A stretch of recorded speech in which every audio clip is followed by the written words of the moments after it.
Okay, everybody, we're going to go ahead and get started. Thank you all for joining us today. We're really excited to have this opportunity to introduce some of you, I'm sure, to Senior Corps for the first time and introduce all of you to the Notice of Funding Opportunity for RSVP this year for our RSVP National Expansion Competition. Before we get too far into the content and do a couple of introductions, I just want to go over some housekeeping notes and also do a quick mic check.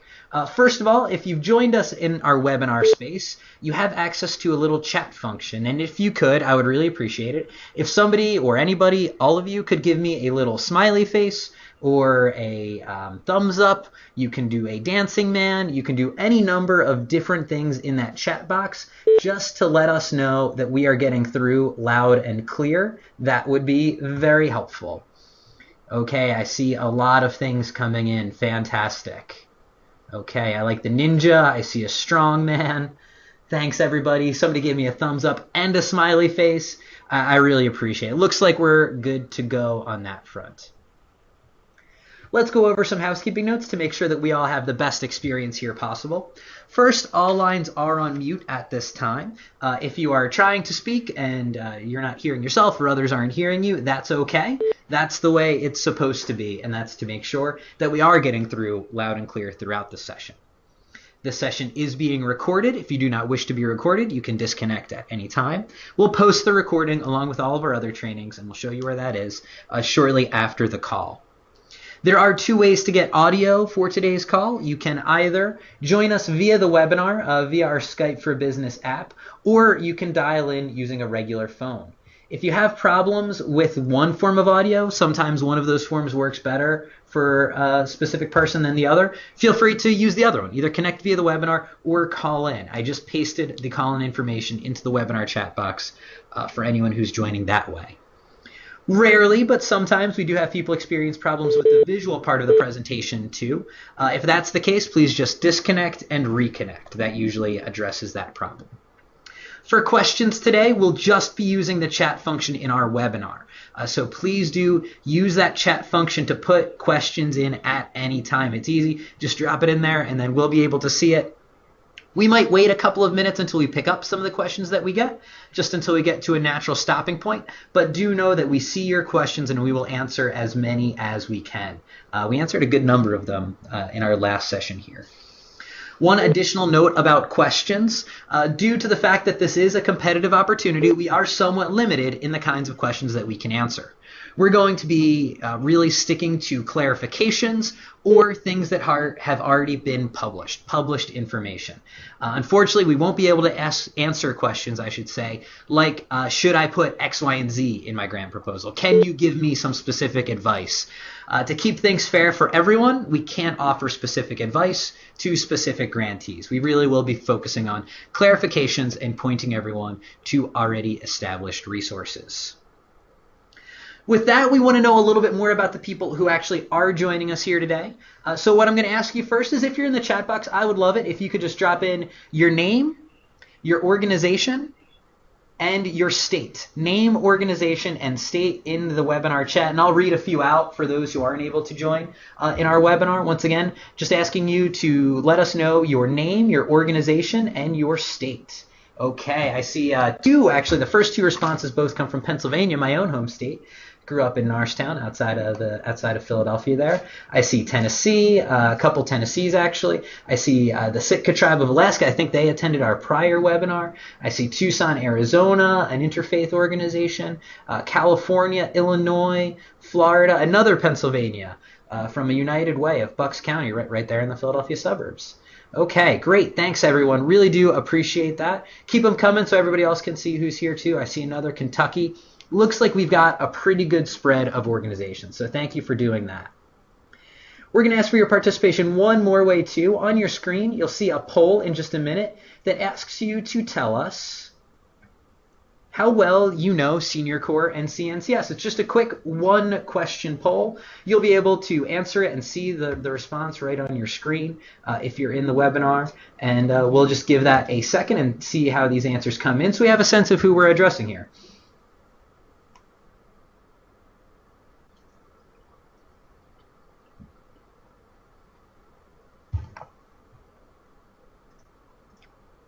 Okay, looks like with the responses that we've got so far, we've got about a third of people who are a current Senior Corps grantee. Welcome, all of you. We're really excited to have your expertise here and to be able to offer you this new opportunity. We've got another almost 40% that's brand new to all of this. Don't worry, we will go easy on you. We will be speaking as if everyone here is brand new to the world of Senior Corps, just to have a level playing field and to make sure that we're all on the same page. And then we've got, looks like a combined 30% or so who maybe know a little bit about us, but haven't directly worked with us so far. Thanks for sharing that information, guys. That's really helpful to us as we go through. You'll see some changes on your screen as we bring the webinar back up.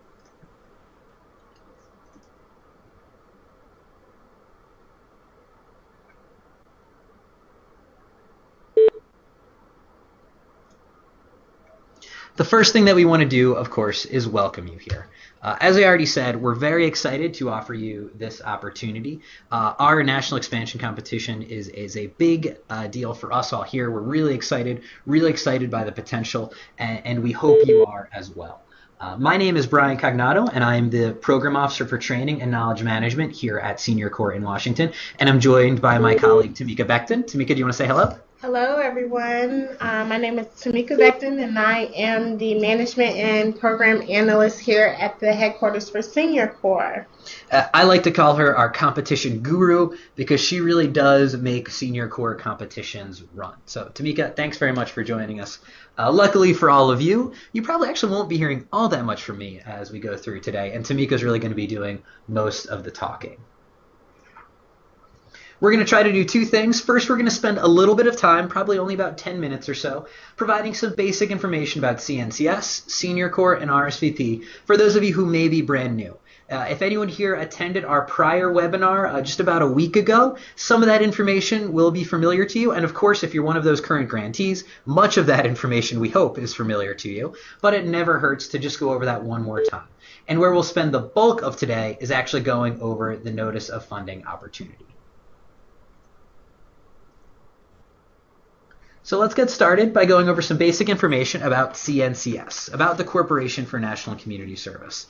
As I said, we're going to go through this content pretty quickly so we can get to the real good stuff, the real focus of today, the Notice of Funding Opportunity, but we'll also point you in some places where you can get some more information.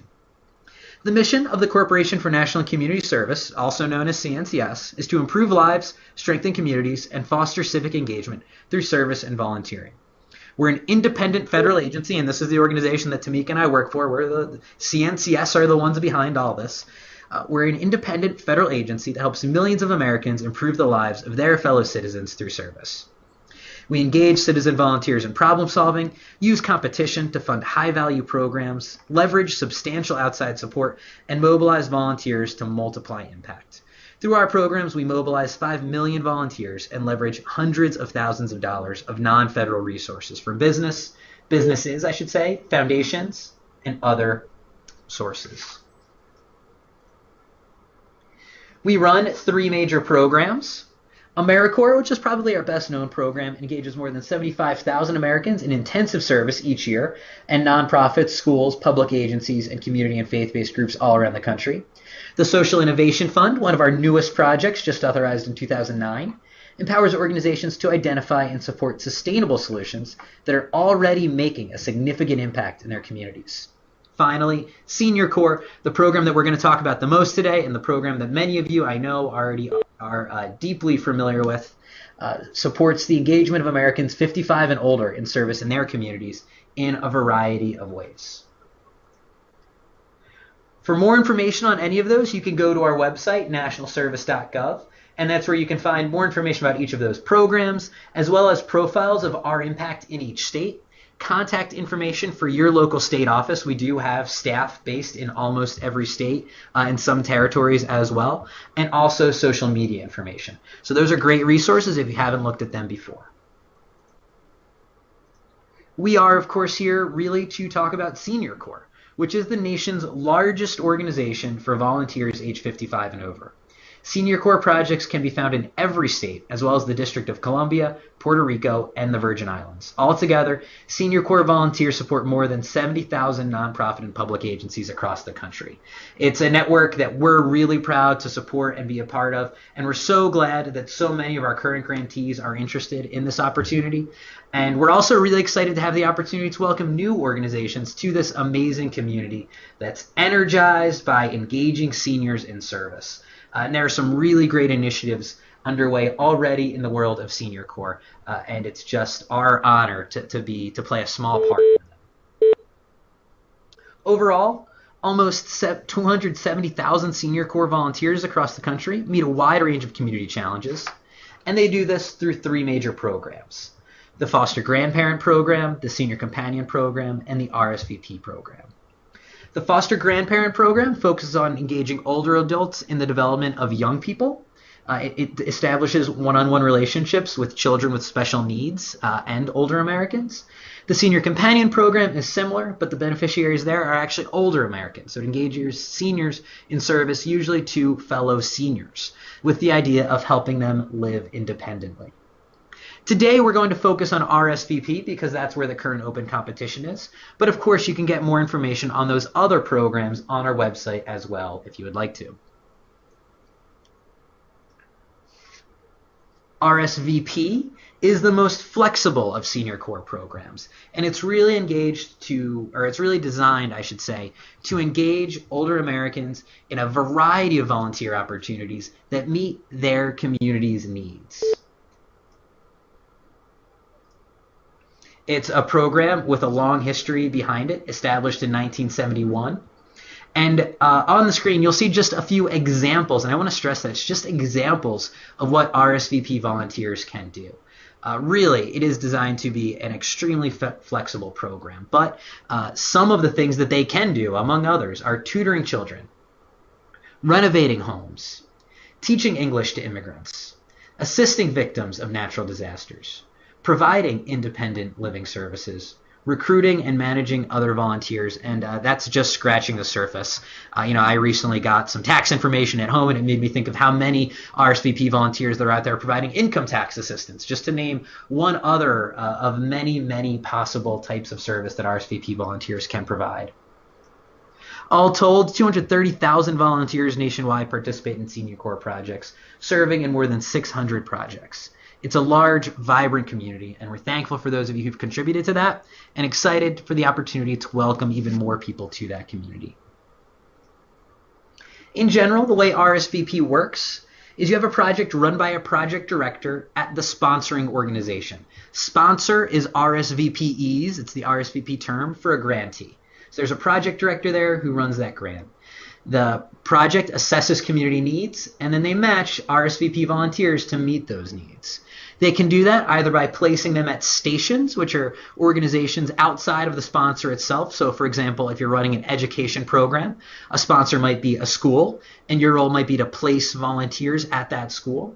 Or you could actually engage volunteers with the sponsor. The sponsor could double as the station. You could run your own programs and place RSVP volunteers there as well. The key is to match RSVP volunteers to community needs. That's really the key. We're going to go over some more terms, some more RSVPEs, so to speak. The Notice of Funding Opportunity, which is what we're really going to focus on for most of the rest of the call, is our equivalent to a request for proposals or request for application. It's what signals to the world that we are open for business, we're interested in funding new projects, and there are funds available to support those new projects. And it also spells out the rules of that competition. Some very important information, and really where we'll focus today. Sponsor, as I already said, is a term that we use to mean grantees. It's the organization that receives an RSVP grant and then becomes legally responsible for all of the requirements that go along with that. Volunteer stations is the term that we use for the community organizations where RSVP volunteers serve, and that can also include the sponsor. A sponsor can be a station. RSVP volunteers are the individuals who participate in RSVP programs. They must be 55 and older. Advisory Council is a local body that provides local input on RSVP projects. You can use another type of organizational body to meet that need, like a board of directors, but we do have a specific requirement that there is some kind of body there to provide local input. Finally, we focus a lot on performance measurement. It is an important part of every grant that CNCS provides, and Senior Corps and RSVP is no exception. And there's a whole host of other terms specific to performance measurement that we really encourage you to get to know well. Things like inputs, outcomes, outputs, service activities, instruments. And you can find more information on all of those in Appendix B, is where we have our key terms. So Appendix B to the Notice of Funding Opportunity lists all our important terms for RSVP. So we're just scratching the surface here so we can get on to the real meat of the session, but do take some time to review those terms if you haven't already. One more thing before we really go to our main focus for today, and that's introducing the Code of Federal Regulations.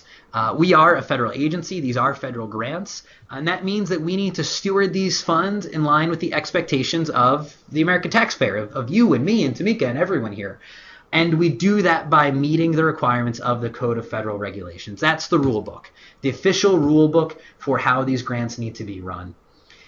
RSVP is controlled by a part of the Code of Federal Regulations called 45 Part 2553, and you'll often see that abbreviated 45 CFR 2553. As we go through the notice, you'll see references that look a lot like that pretty often, and just know that that's a reference to these regulations, the official rule book. And you can see that at ecfr.gov, ecfr.gov. As I said, this is just an overview. We actually did do a session where we got into all of this information much, much deeper. We spent a lot of time talking about Senior Corps and RSVP and the nuts and bolts of how RSVP runs. At the end of this call, we'll talk about where you can get some of that information again, because we actually recorded that call and the recording is now available, and we're actually going to do it again. So no, even though we're moving quickly through this, it's not your only time to get this information. I do see that we have one question. Actually, it looks like we have a couple of questions here in the chat box. I'm going to go ahead and just ask us to hold those for a minute while we get into the notice, because we may touch on a couple of them in the notice. But we do see them, and I just want to acknowledge that we see them. But let's start to really get into the meat of today, looking at this document called the Notice of Funding Opportunity. I'm going to pull it up on the screen here now and hand it off to Tamika. But the first thing that I need to say is please read the entire Notice of Funding Opportunity. We're going to go over some highlights. That is not a substitute for reading and familiarizing yourself with the whole document. If you do not read the whole document, you will not be successful in this competition, is the simplest way to put it. If you really want to use your time well, be familiar with everything in that document, because we just can't go over every single element in it in a setting like this. So please do familiarize yourself with that.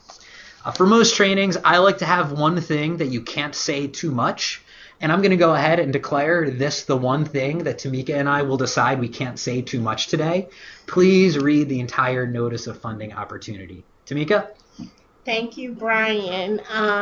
We're going to stress that throughout the entire portion of this call, just because it's so important that you know what the rules, regulations, what to refer to. We want to make sure that you have all of the information you need in order to submit a successful application for the Senior Corps, for RSVP under Senior Corps. Brian mentioned 2 of these documents today, but I wanted to mention 2 other documents outside of the Notice of Funding Opportunity. I want to mention the Code of Federal Regulations. It'll be, I'll highlight that when we go throughout the Notice of Funding. The grant application instructions. Those are that's the tool that you will need in order to enter all of your information into our eGrant system. So that's going to be very important as well. Appendix A, which is the list of funding opportunities, that will also be very important, and the performance measure instructions, which is Appendix B that Brian was referring to earlier. So as we start the Notice of Funding Opportunity, we're going to, I believe Brian just pulled it up. So on page 1. If you're actually listening in, you can find this on the nationalservice.gov/RSVP competition, and you can actually follow along with us by clicking on the 2017 RSVP expansion NOFA. I will be using that interchangeably. NOFA, notice of funding opportunity. Those are all mean the same thing, and I will be using them interchangeably as we go throughout. So as we're looking at the notice, I think the most important thing is you want to make sure that you're submitting your grant application on time. So be aware of the important dates. The first date that we see here is the notification of intent to apply. This is not required, but we definitely encourage all participants, anybody that's potentially going to submit an application, to actually do the survey, which I'll highlight later on in the notice of funding. But it's a survey that answers the questions that are in the NOFA as well, and we'll look at that later on throughout. The grant applications are due April 4th at 5 p.m. Eastern Time. Please be aware that it is Eastern Time. This is across the country. Everybody has the same deadline of 5 p.m. Eastern Time, so please be aware of that as well.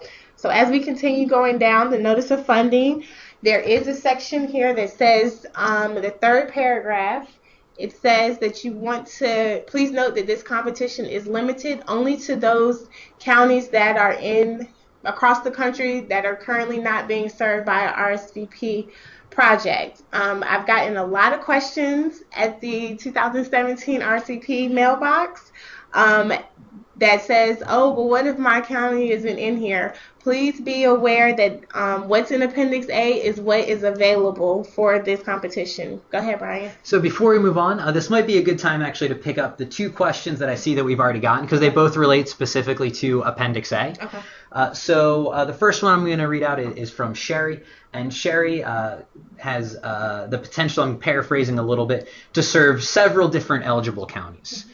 Does she need to put in one application for each county, or can she submit one application for all of those eligible counties? Yes, you will be able to submit one application for all of the counties that you intend to serve. Great, thank you. And the other question comes from Kristen. Again, I'm going to paraphrase a little bit. It seems like she has the potential to have some stations in some eligible counties. Is that okay, or does the agency need to have an address in an eligible county? Is it okay for there to just be a station in the eligible county? Yes, okay. That's correct.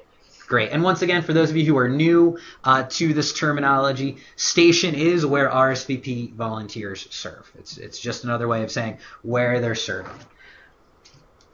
Okay, Tamika. All right. Sorry for the interruption. No problem. Those are good questions. So keep them coming if you have questions throughout as we're going through the notice of funding opportunity.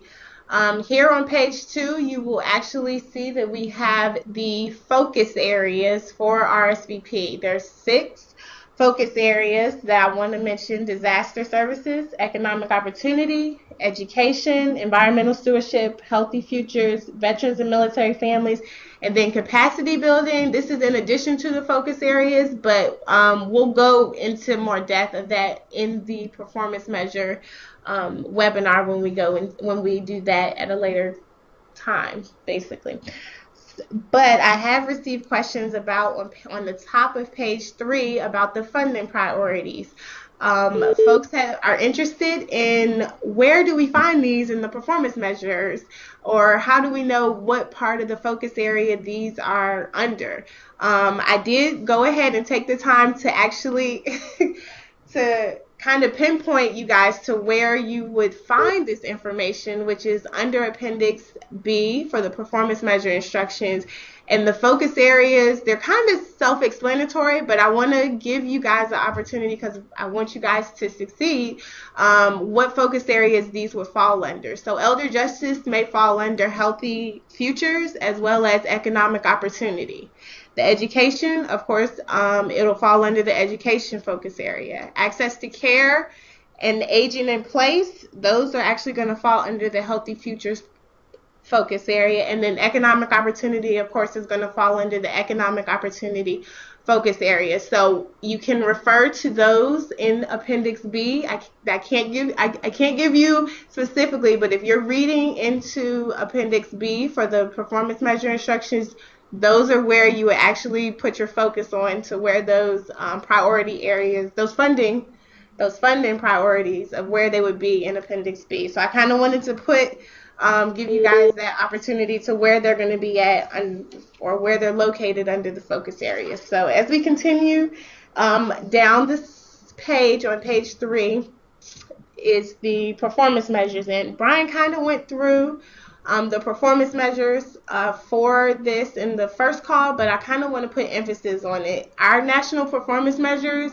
are they're part of our strategic plan. So this is what we have to abide by for the Corporation for National Community Service. So those focus areas are our top. Those are the top ones in under CNCS, and then we pick what the service activities and things like that under the performance measures as we continue to go down. I will reference Appendix B a lot for these, as well as on the competition website, you will see the RSVP worksheets, and those kind of give you the opportunity to kind of print out and write down. So you have an opportunity to write down, oh, well, I want to have this many volunteers in here, but we'll go more into detail on the performance measure call later on. I think later on this month, if I'm not mistaken. It's actually, we'll be covering that in March. Okay. We'll be covering that in March. Okay. I do just want to jump in with a couple quick points here. One, I want to just clarify a little bit about the focus areas versus funding priorities. Tamika covered this, but I like to repeat ourselves. Apologies for that. Focus areas are across the entire agency. CNCS, as a whole federal agency, has said this is where we're going to focus in these 6 areas, and that's education, disaster services, healthy futures, etc. And that's really where we ask you to measure your performance, so we can see how we're doing and communicate to the American taxpayer what we're doing really with their funds. And when you choose your performance measures, they're going to be chosen from within those broad categories. And again, that's all described in Appendix B. The funding priorities are more like certain types of programs. That's more talking about the type of impact we're hoping to have.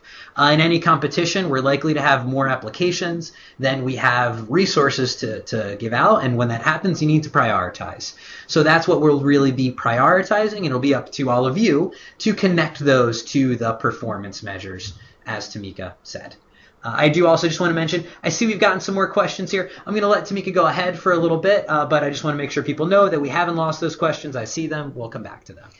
Go ahead, Tamika. Yep, no problem. Thanks, Brian. So what we see at the top of page 4, we see the no, you were right. There you go. The performance measures, what the cost per volunteer is going to equate to when you're actually setting up your budget. So this goes hand in hand with the budget and your outcomes and performance measures, or outputs if you're doing evidence-based programming. So we're going to focus this again in the performance measure module, but I just wanted to highlight this to make sure that you're aware of it as well. So as we continue go ahead. So I do see one question came in specifically about performance measures, and it's a good time to pick that up. The question is whether or not it's the number of volunteers currently in place or the number of volunteers over the next 3 years. We're looking at this with a 3-year timeline. You really need to focus on where you'll be at the end of 3 years. What you see here are certain minimum thresholds for how we're hoping volunteers can be programmed toward outcomes, again, with a 3-year timeline. We know we're just scratching the surface on this topic. It's maybe one of the most complicated parts of managing a senior corps grant, and we can and in fact will spend a whole session just getting deeper on performance measures. Thanks for that question, and I know we have some questions on some other topics, but like I said, we'll pick those up when we get to those sections of the NOFA. Thanks, Tamika. Yep, no problem. And at the bottom right here where it says number 4, program authority, I want to highlight this is where the RSVP regulations can be found. Just to be aware and make sure that this is one of the places or documents that you should read before you start your grant application in eGrants. This is one thing, because you want to know the rules and you want to know the rules of what you can and can't do before you actually submit an application. Again, there. So as we go down to the end of page 4, we see the available funding, and then the minimum amount is $75,000. You can come above that, but you cannot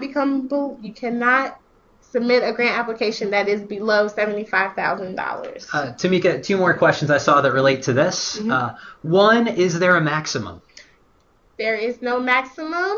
But I would actually keep in mind that your maximum, there's 2 things that I would keep in mind. You have to make sure that you have enough volunteers, because you are going based off of the cost per volunteer, as well as you want to make sure that you have a match.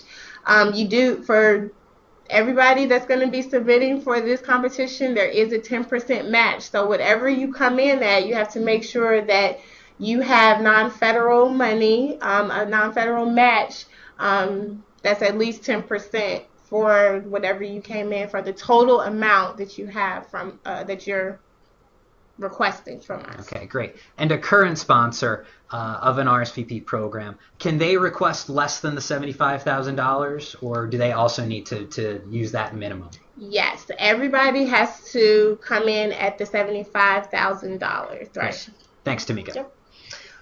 So here on page 5, we see the project period. The one thing that I want to highlight here is that after the grant, so once you receive the grant from this competition, after the 3-year performance period, you will have to compete.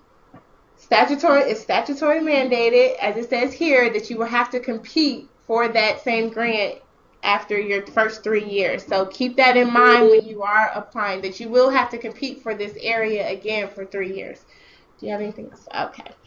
As we continue down, I do refer to number 5, the funding opportunities associated with the geographic service area. So this is probably, I would recommend everybody go to this list, Appendix A, to check and see if your available county is actually currently being served or not. Because if it's in Appendix A, you can apply for it. If it's not in Appendix A, then that means it's currently being served by a current RSVP project. So you cannot apply for that because we don't do competing in the county. So be aware of that. That's probably one of the first things I would look at to see if the area I want to serve is actually being served or not. So keep that in mind as well. Okay, so the eligibility information. Who is eligible to apply? Keep in mind, this is the list of eligible applicants. So whether you're a nonprofit, if you're a higher ed institution, if you're an Indian tribe, local government, you all are eligible to apply. You can click on the Code of Federal Regulations to see what constitutes as a higher ed, what constitutes as a nonprofit. And we'll go into detail about some of these things as an eligible applicant when we get to the required documents that are required for that. So as we continue down, here, number 2, I did mention this before, that you do have to have a 10% match requirement of your total project budget. After the first year, it will go up to 20%. And in year 3, it will be 30%. And subsequent years, so after that 3-year performance period, once you renew once you compete for the grant again, you will have to have that 30% match. So be aware of that as well. And then on page 6, the one thing I did want to highlight here under number 3, other eligibility requirements, is that the legal applicant must have sufficient local presence that's directly managing the RSVP grant.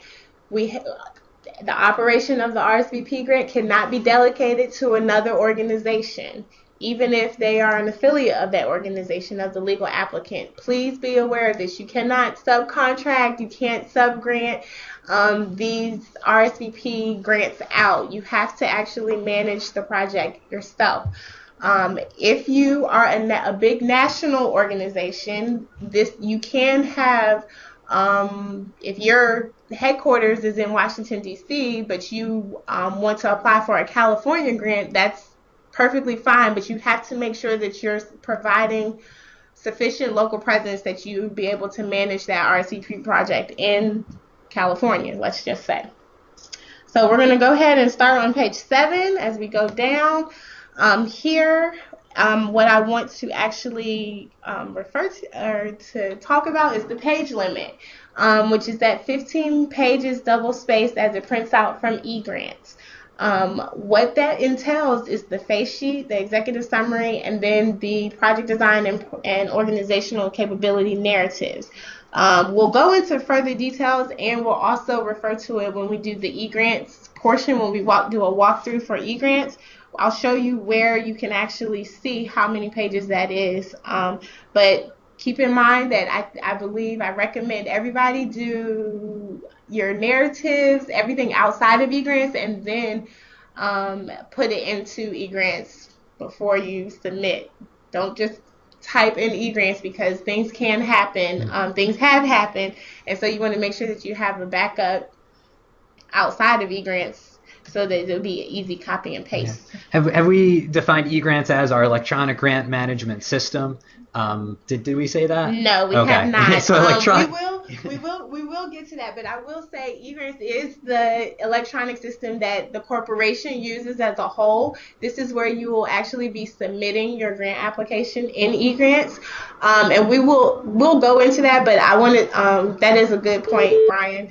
If folks are not familiar with eGrants, there is a link in the NOFA as well as on the competition website that directly goes to eGrants, and you can, if you do not have a profile, you can set one up now. We will go through a walkthrough of if you didn't have a profile and you need to set one up. We will walk through that, but it's better to start now.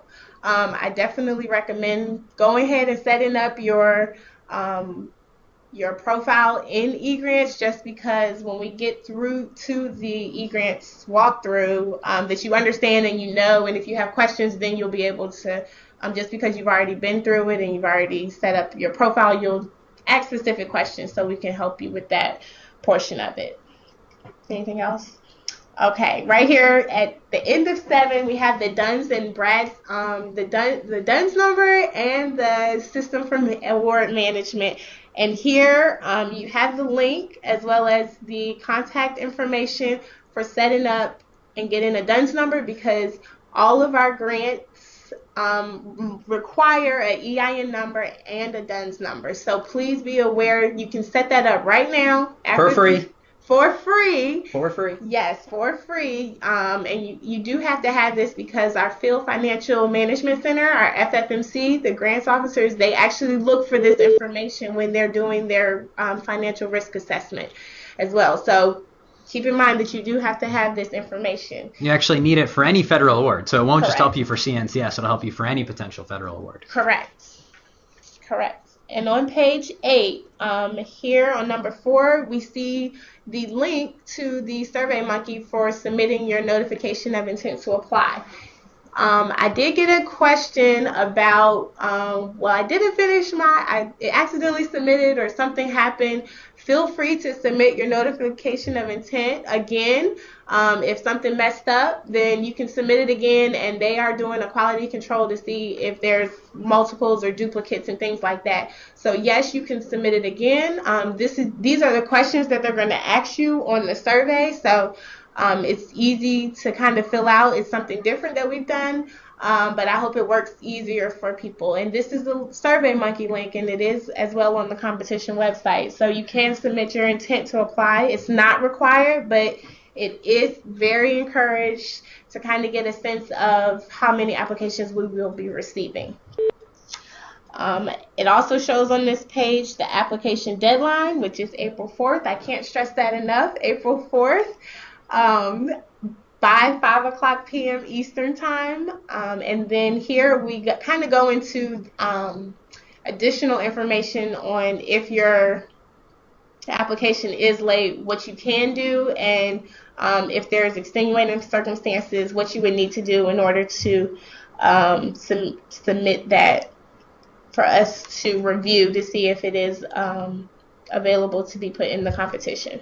So Tamika, I think now might be a good time. We've kind of been going through. Let's zoom back. We got some questions here that I think we can take. Yeah. And the first thing that I want to ask is, it's unlikely that we're going to be able to get to every question everybody has today. We've got about 90 callers. We're about halfway through the document, still have a ways to go. If we don't get to a question today, what can someone do with their question? Yes. So if you have a question, especially if they're detailed questions or additional, like you have multiple questions, please submit them to 2017 RSVP at cns.gov. That is our mailbox, and it's throughout the notice of funding opportunity as well as on the competition website. You can submit that to 2017 RSVP at cns.gov. And Brian, can you actually put that in the chat window so that everybody is aware of that? If you do have questions, you can submit them here. Can you say that one more time, Tamika? Yes. RSVP 2017. 2017 RSVP at cns.gov. Thank you very much. Okay. There was a question earlier that I think I actually misunderstood about stations. If you actually have a station that is based in one county, but then volunteers are going out and serving at another county, an eligible county. So, for example, maybe a Meals on Wheels where they get in a car and then drive across county lines. Is that county eligible, that second county that's being served? Is that eligible?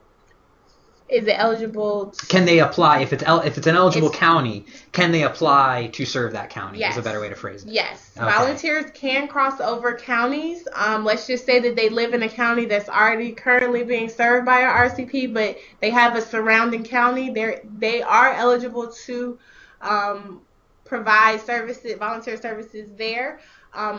Do keep in mind that transportation is one of the costs that can be reimbursed to the volunteers. So keep that in mind. And we'll go into that in the budget, but do keep that in mind that if they are traveling 30 miles, things like that, you want to make sure that it's not a hardship for the volunteer to get there. So Okay. keep that, be mindful of that as well. Thanks, Tamika. There are a couple that I think I can address pretty quickly here. Mm-hmm. Sherry asks if there's Angel asks if there's a certain number of volunteer opportunities or stations required. There is not. Mm-hmm. Can volunteers be offered a stipend? And as Tamika just said, they cannot be offered a stipend, but there are certain kinds of reimbursements that we'll see in the budget section. So just look out for that.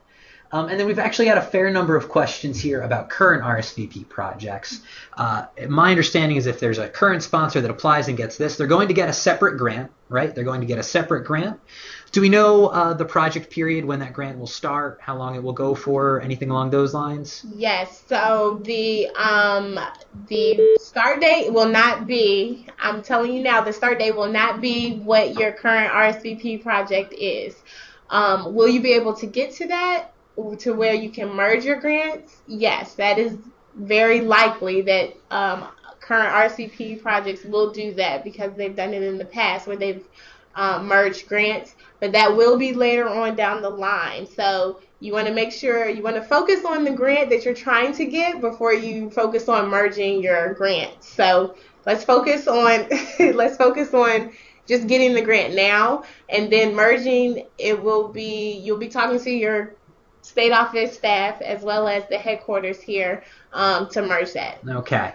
And I do see some other questions about kind of how that management would work after maybe a current sponsor gets a new grant. And what I'm going to say is I think that those are good questions for the RSVP mailbox, because the specifics can get very complicated. Yes. It depends on the different sizes of the projects. It depends on a lot of things. So for those questions, I've already got a grant. Maybe I get a new grant. Maybe if the competition works out. What do I do now? I'm going to say that those are probably best served going to the mailbox. One more quick question, and then we'll move on.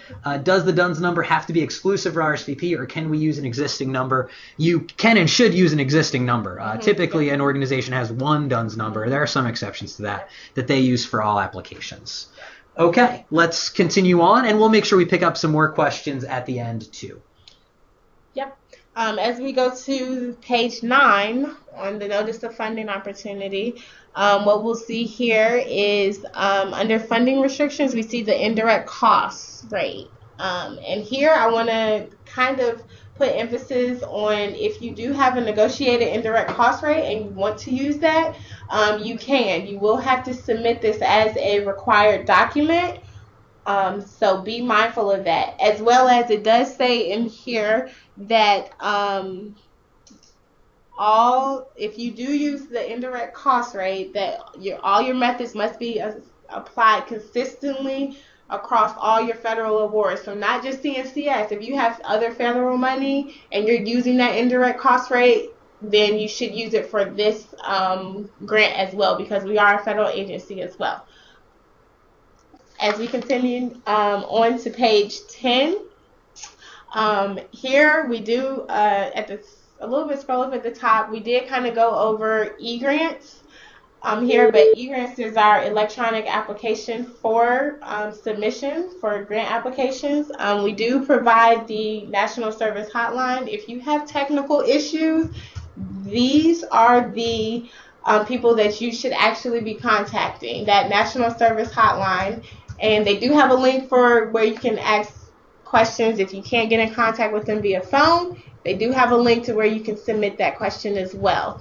These are their general public hours. Please be mindful of them, because I know some people may be having a question Friday night, and they may not be for February and March and April. They are not open on Friday. So please be mindful of that when you're working in eGrants and you have a technical you may have a technical issue.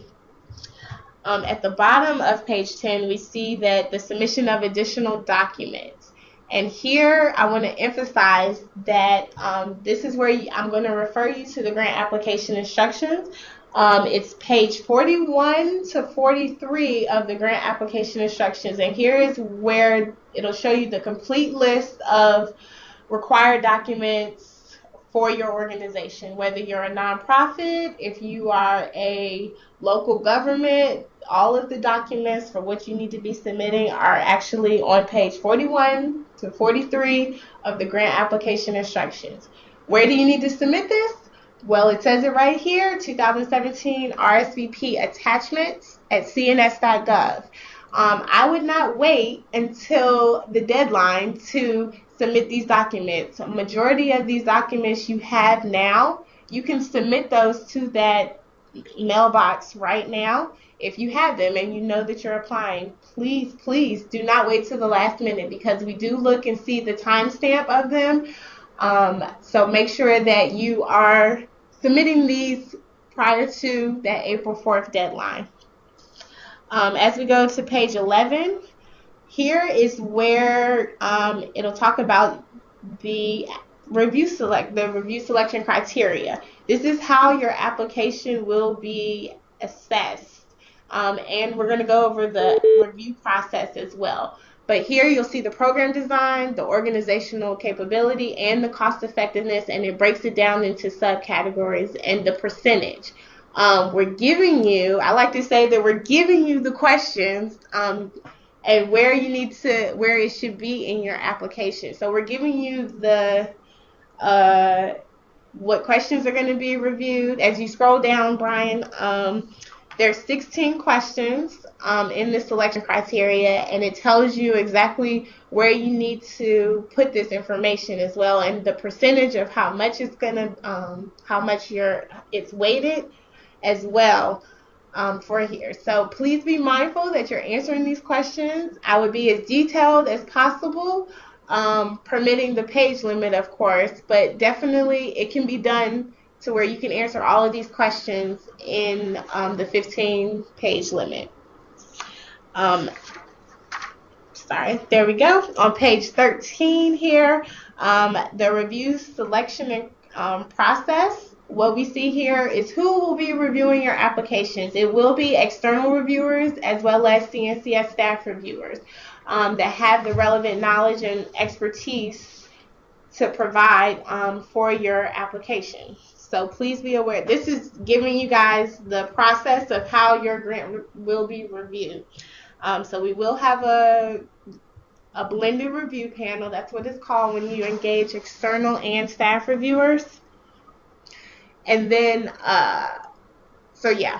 As we continue down, we have compliance and eligibility. So we do a preliminary review, and here these are the questions that we ask. What we look at is if you're an eligible organization, whether you submitted on time, if you applied for a valid service opportunity, and if you've been denied or delinquent on any federal debt. So I see that we have about 5 minutes left. Brian, how would you want to proceed? Well, so we've actually got about 9 minutes left. Yeah, okay. We've got maybe 5 minutes, and then we'll leave some time at the end for questions. Okay. Yeah. All right, great. So I'm going to kind of breeze through the remaining of the review of what your application, how it will be reviewed. It will be under a blended review, and then we may ask for additional clarification. Just because you don't get clarified doesn't mean that your application may not be going forward. We just need additional information to assess the application. The risk assessment at the end of page 14 shows that the grants officer, the FFMC, will actually be reviewing your financial risks for this grant. And then we do the selection for funding. We are not the ones that select who is going to be funded. We based off of the review of the reviewers, and then the CEO makes that determination on who moves forward to be funded and who doesn't. So we do not make that observation. We give what the information from the reviewers as well, and make sure that the portfolio is diversified as well. So make sure that we look at the funding priorities, so those 6 funding priorities that were up in section A2, and whether it's rural or non-rural, that is one of the ways that we look at funded as well. You will get feedback on your application, as well as I know there was a question last on the training call last week. Well, where can we find successful applicants? If you click on this link under transparency and grant making, you can actually see, and I know Brian showed a screenshot of it in the last call, but you can see successful applicants that from our previous RSVP competitions at that link. As we continue to go down to page 17, you'll see the uniform guidance and the federal regulations. I did mention that before. And then you see the terms and conditions. You can actually see the terms and conditions now, if you would like, by clicking on that link. And they will be in the grant award if and when you actually receive the grant. One thing that I did want to highlight was the criminal history check here. And we'll probably go into detail about that later on. But there are so many resources and opportunities to kind of for the criminal history check requirements. So please feel free to click on the links that are available in the notice of funding. If you keep scrolling down on page 18, they do have some links right here that kind of give you all of the resources you need for criminal history check. And for RCP, that mainly involves the paid staff mainly, and if your volunteers are dealing with no. Okay. It's staff on the grant. Yeah. And volunteers, you may conduct checks on volunteers. Yes. And those would be allowable costs, but RSVP grantees are not required to, by our regulations anyway, required to do checks on their volunteers. Correct. And on page 19, the last thing I'm going to talk about is the mailbox here, where you can email questions for the competition website, which you see here as well, and the technical assistance calls. So these calls are on a training specifically for this competition. We have about 5 or 6 more of these calls specifically geared towards certain things, but that is it for the notice of funding. So I'm going to go ahead and hand it over. Sure. We've got about 4 minutes left, so still time for a few questions. I do see one question that I don't think we've gotten to yet. The project period for this grant, have we said when the grant's going to start, when it'll end, that kind of thing? Yes. So this grant will actually, I can't give a definite of when it will start. It will be August 1st or September 1st. And it will be a short period that will be prorated because all of these grants are going to eventually go to a January 1 start date. So that means that your grant that you're going to get for this competition will be prorated. That's one. And two, for your year two, it will actually start January 1, 2018. That seems like a great question that's probably going to be addressed in some depth and with written guidance through the RSVP mailbox. I don't know if we said this explicitly either. All of those questions that we answer that way, we answer in writing so that everybody's got full information. I see another question come in. Under what circumstances is a waiver granted for a part-time project director? That's a complicated question that we're not going to be able to answer, unfortunately, in the 3 minutes that we have here, but a great question for the mailbox. So thanks for that question. Sorry we can't provide more guidance on that. We do still have a couple of minutes. I think our question queue is clear. If I've missed one, please feel free to remind me. But what I want to do is I want to pull up the RSVP competition page. We've been talking about it a lot. This is nationalservice.gov/RSVP competition, and it's where you can find all of the resources we've talked about today. The notice of funding opportunity, of course, those appendices like Appendix A with the service areas, Appendix B on performance measures, and as Tamika was just telling us, also our schedule of training and technical assistance calls. We've got calls planned on performance measures, on e-grants, and a whole series of calls, I should say, called RSVP in Action that's just about different types of examples of RSVP programming. We'll also be repeating the session, so if you have colleagues you want to send our way, please do, and we'll also make the recording of this session available for that too. I don't see any new questions in our chat box. Okay, here we go. Are mailbox questions answered directly to the submitter or in a document? If it is in a document, where is that document? Yes. So if you can scroll up, Brian, on the competition website. So this is a two-part question. Click on the frequently asked questions document. And you'll see right here it says it's coming soon. I hope to actually have that posted. Go ahead. I was just trying to talk Tamika back from promising. Tamika, go ahead. Okay, no problem. So yes, I will. I'm the one that responds to the questions that come into the mailbox. Yes, they will. The person will receive a response back. And yes, they will be posted in the frequently asked questions if it is a frequently asked question. Now, I will say that with the frequently asked questions, it does go through a process. That means that we may have to ask our lawyers, OGC, so it may take longer to actually answer some of these questions because we want to make sure that we're giving the right response and the correct response for these questions, especially when it deals with the regulations and the law. So some questions may take longer than others, but we will have a frequently asked questions document up this week. I will say that. Great. Thanks very much, Tamika. I see one last question here, and this will probably be a good one to end on. Is the minimum of $75,000 based on an annual period, or is that for the 3-year period? It is annually. Annual, great. Yes. Okay. With that, we're going to go ahead and sign off here. You'll see a poll come up on your screen. Let us know how we did. It's a simple one-question poll that just helps us make sure that we're giving you the best experience we can. So please do take just 1 minute and answer that and let us know how we're doing so we can keep continuing to improve. We're going to sign off here, but we want to thank you on behalf of Tamika and the entire Senior Corps team for coming here and learning more, your interest in Senior Corps and RSVP. And for those of you who've been doing this work for many, many years, we're grateful for the work that you do, and we're excited to offer this opportunity to you as well. All right. Thanks, everybody. Have a great week.